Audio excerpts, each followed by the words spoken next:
Welcome to the Surefire way of learning. Espoir simulators are high-end multimedia software products. We need to set up simulator environment to use them effectively. Click EES Setup for installation. EES Setup is easy. Follow Installation Wizard by clicking on Next button.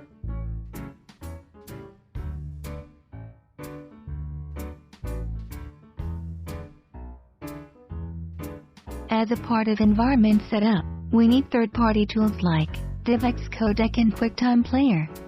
If these are not installed on the system, please click Yes to install them now. If they are already installed on the system, then click No and proceed.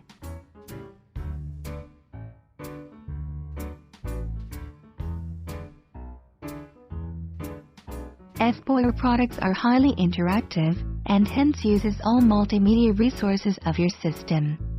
Please follow the system hygiene guidelines which are provided along with the Espoir kit.